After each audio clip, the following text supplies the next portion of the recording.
په کابل کې هر کال د بزګر میله او د کرنیزو محصولاتو نندارتون جوړیږي. سکال هم د بزګر میله او کرنیزو محصولاتو 10 نندارتون د 4 ورځو لپاره د کابل په بادام باغ سیمه کې جوړ شوی وو. د پرانیستې په مراسمو کې د سرپرست حکومت لوړپوړو چارواکو هم ګډون کړی وو. سکال په دغه نندارتون کې 263 غرفې وې چې له ډلې یې 56 غرفې د ښځو لاسي صنایعو ته ځانګړې شوې وې. دا چې د بزګر میلې او نندارتون موخه څه ده او څه پکې نندارې ته ایښودل کیږي، په اړه د کرنې وزارت ویاند داسې وایي.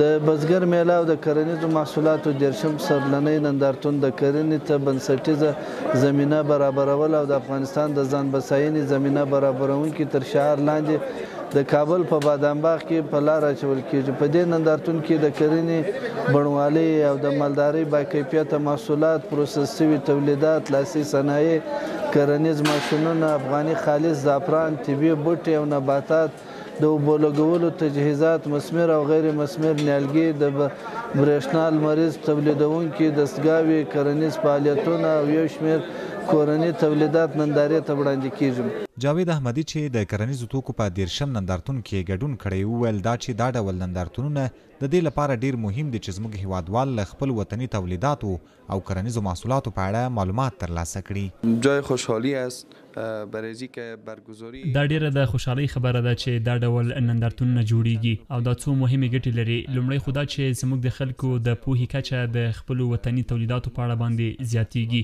او دغه راز څنګه چې لیدل کیږي زموږ ټول کورني تولیدات ډیر ښه کیفیت لرونکي دي او موږ په دې بریالي شو چې دا نورو هیوادونو ته صادر کړو چې له یوې خوا به یې زموږ خلکو ته ګټه ورسیږي او له بلې خوا به ورسره زموږ د هیواد په اقتصادي برخه کې ښه اغیز وکړي او د دې ترڅنګ به دا زموږ د څو تنو هیوادوالو لپاره د کاري زمینې برابرولو لامل شي.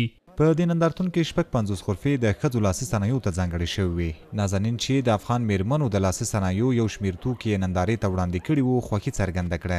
نوموړې زیاته کړه چې دا ډول نندارتونونه باید نور هم زیات او په هر ځای کې ترسره شي ترڅو موږ وشو کولی چې د افغان میرمنو کمال او هنر هر چا ته ور وپېژنو. زه له ټولو هغو ډیره مننه کوم چې د بزګر میله او دا نندارتون یې جوړ کړی دی. دغه راز زموږ غوښتنه همدا ده چې دا ډول نندارتونونه باید ډیر ژر په بیلابیلو ځایونو کې جوړ سي ترڅو موږ وکولای سو د افغان میرمنو د لاس هنر ټول افغانستان او بهر ته ور وپېژنو.